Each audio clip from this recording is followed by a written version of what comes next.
Bonjour à tous, j'espère que vous allez bien. Aujourd'hui, on se retrouve pour une vidéo spéciale, une FAQ spéciale agents commerciaux.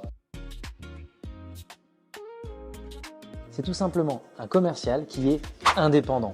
Alors qu'est-ce que ça veut dire? Ça veut dire qu'il n'est pas salarié de la structure, ça veut dire qu'il ne pèse pas dans la masse salariale, mais il est bien un élément supplémentaire de la force de vente. En quoi il se distingue d'un salarié? C'est important d'y répondre.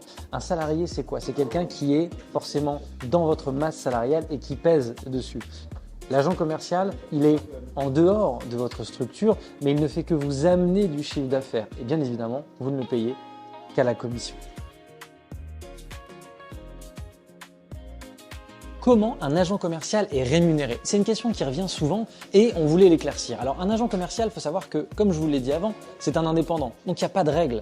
Le chef d'entreprise et l'agent, d'accord, sont deux indépendants. Et ils vont se mettre d'accord ensemble pour savoir quel est le meilleur moyen de rémunération. Alors nous, chez Agentco, ça fait 25 ans qu'on prône que nos agents commerciaux, en tout cas ceux qui travaillent avec nous, travaillent exclusivement à la commission. Et souvent, on nous dit que c'est plus intéressant pour eux. Pourquoi? En fait, c'est très simple.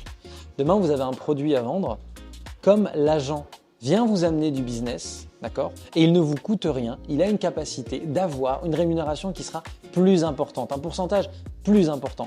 C'est pour ça qu'ils vont mettre en avant ce système, car le chef d'entreprise est gagnant et l'agent est gagnant également, parce qu'il aura une commission qui sera beaucoup plus importante.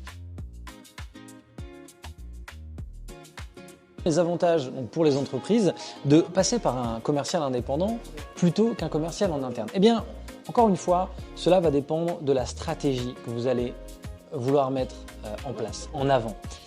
Déjà, il n'y a pas de règle, c'est pas blanc, c'est pas noir. Vous pouvez très bien avoir des commerciaux internalisés dans votre structure et avoir des commerciaux indépendants à côté.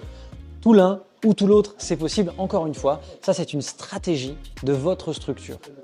Maintenant, moi ce que je peux vous dire, c'est qu'un modèle qu'on voit souvent et qui fonctionne très bien, ce sont les entreprises qui ont peut-être déjà un commercial ou peut-être deux commerciaux et qui souhaitent augmenter leur force de vente. Alors, je vous l'ai dit tout à l'heure, en tout cas en début de vidéo, je vous ai dit qu'un agent commercial, comme il n'est pas internalisé, comme il ne pèse pas finalement dans votre masse salariale, eh bien, il ne vous coûte pas d'argent.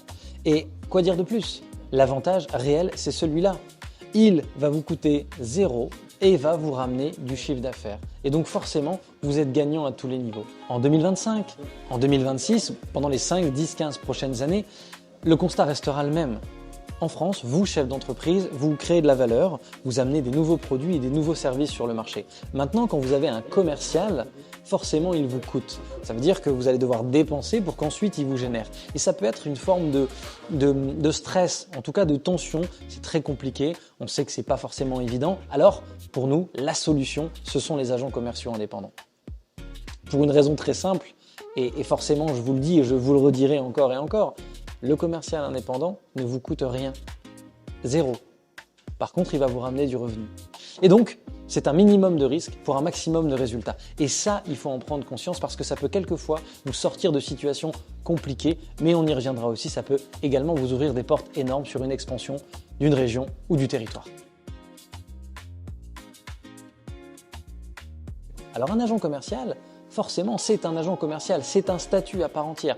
Mais on peut aussi retrouver des apporteurs d'affaires ou potentiellement ce qu'on appelle des commerciaux multicartes. Donc tout ça, c'est englobé dans ce qu'on pourrait appeler une forme de vente, de force de vente externalisée de l'entreprise. Mais dans tous les cas, le résultat pour vous est le même, faire du business, un maximum de business et que ça vous coûte le moins cher possible. Encore une fois, c'est un échange gagnant-gagnant, peu importe le statut.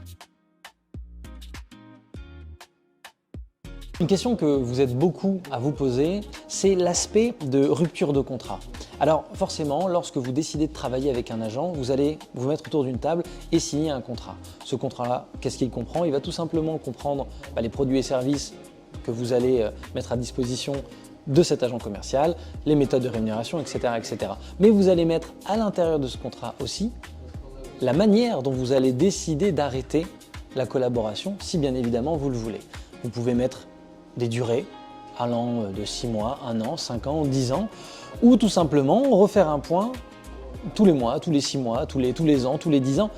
Ce qu'il faut retenir, c'est qu'il n'y a pas de règle, il n'y a pas de contrat type, même s'il en existe, en réalité, vous êtes, vous, maître de ce que vous mettez à l'intérieur. Et c'est ça le plus important. Si vous avez envie de mettre une reconduction tous les 6 mois, vous pouvez le faire. Et si vous avez bien évidemment envie d'avoir un contrat beaucoup plus ouvert à l'échange, vous pouvez également le faire aussi. De toute façon, nous, ce qu'on vous conseille, c'est toujours la même chose, c'est de se diriger vers des professionnels. Avocats, notaires, ils ont la capacité de vous fournir ces documents-là si vous avez envie d'être accompagné. Il existe sur certains sites, notamment les sites des agents commerciaux, des contrats types que vous pouvez utiliser et qui sont 100% légaux.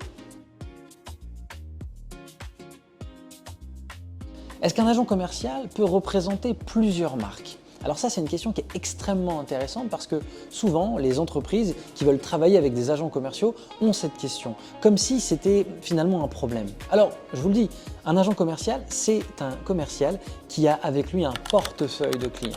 Il a déjà ce réseau, cette capacité à appeler plusieurs personnes pour proposer des produits. Alors, vous dire qu'il n'a qu'un produit, c'est pas possible pour la simple et bonne raison que son travail à lui, c'est de générer du revenu pour qu'il puisse avoir ses commissions et pour surtout qu'il puisse vous générer du chiffre d'affaires. Donc, est-ce qu'un agent commercial n'a qu'un seul produit? Non, il n'a pas qu'un seul produit. Il peut très bien en avoir plusieurs. Et c'est d'ailleurs ça qui fait sa force, car grâce à ça, il a la capacité d'avoir un portefeuille client des plus importants pour vous permettre à vous de faire un plus gros chiffre d'affaires. Et du coup, dans la suite logique, on peut se poser la question, mais comment un agent commercial fait pour trouver ses clients et augmenter la taille de son portefeuille? Eh bien, il y a 2 éléments importants. On a beaucoup d'agents commerciaux qui vont construire leur propre portefeuille avec de la prospection, avec leur réseau, leurs contacts, les meetings, etc., les salons qu'ils vont faire parce que ce sont des vrais professionnels de la vente et ça, c'est très très important de le dire, se forment en continu. Et donc, ils sont toujours à l'approche et au contact de beaucoup de nouvelles personnes. Donc leur objectif, c'est de faire gonfler leur réseau via de la prospection et via tout ce que je viens de vous donner comme élément. Et enfin, la deuxième possibilité, on a des agents commerciaux qui, lorsqu'ils travaillent avec des entreprises, reçoivent des leads. Et on y reviendra parce que c'est extrêmement important de comprendre que si vous avez, vous, la capacité en tant qu'entreprise à fournir des leads à vos agents commerciaux, eh bien vous multipliez par 3, voire par 4 votre capacité à générer du chiffre très rapidement. Si on se concentrait un petit peu sur nos amis les agents commerciaux, quel profil, quelle qualité faut-il avoir pour être un bon agent commercial? Alors déjà, il faut savoir qu'un agent, forcément, un freelance, un indépendant dans tous les cas, c'est quelqu'un qui se forme constamment. C'est un expert de la vente. Et pourquoi c'est important? Parce que vous avez quelqu'un qui gagne sa vie en vendant vos produits ou services. Par conséquent, il a toujours les meilleures techniques de vente, les meilleures techniques de closing, toujours des plus qualifiés pour être performant. Ce qui veut donc dire que c'est une éternelle remise en question. Ce sont des gens qui ont soif d'apprendre et soif de performance. Ce sont des personnes qui doivent faire preuve d'adaptabilité, d'accord, de curiosité, toujours, et surtout qui ont soif de challenge et de performance. Légitimement, par rapport à ce qu'on vient de se dire, on peut se poser la question, mais est-ce que les agents commerciaux ont de l'avenir? Effectivement, le digital bouge tout le temps, on a des nouvelles technologies, on va parler d'IA, on va parler d'énormément de choses, et donc on peut se poser la question de leur tenue dans le temps. Alors voilà ce que je vais vous dire. Il faut savoir que le statut d'agent commercial, c'est un très vieux statut qui a été remis au goût du jour il y a quelques années. Et c'est important de se le dire parce que quand on comprend ça, on va comprendre énormément de choses. Si je vous prends un exemple simple d'un entrepreneur d'il y a 10 ans ou 5 ans, la méthodologie était toujours la même. On avait affaire à un profil qui avait un produit ou un service et qui, pour grossir, allait soit prendre la casquette du commercial, aller démarcher, proposer son produit, potentiellement embaucher un salarié, un commercial, qui allait faire le travail. Et ça, c'était avant. Maintenant, on a un profil d'entrepreneur 100% différent. On a des entrepreneurs qui rêvent de travailler en full remote, qui rêvent de travailler dans un pays, puis dans un autre, puis dans un autre, puis dans un autre, puis de gérer leurs équipes. Donc déjà, la capacité même d'avoir une équipe au même endroit, c'est plus trop dans les mœurs actuellement. Et donc il faut bien comprendre que cet agent, il a la capacité, lui en tant qu'indépendant, de toute façon de suivre n'importe quel profil d'entrepreneur. Et donc moi je pense qu'on va vers des entrepreneurs qui vont être de plus en plus libres physiquement, mais aussi mentalement. Et donc je pense que quelqu'un qui va décider de créer un service, il peut se retrouver au bout du monde et avoir une équipe qui va se trouver dans un pays A, une autre équipe dans un pays B. Et l'avantage de l'agent commercial, c'est que lui, ça ne le regarde pas. Tout ce qui l'intéresse, c'est prendre le produit ou service et le vendre.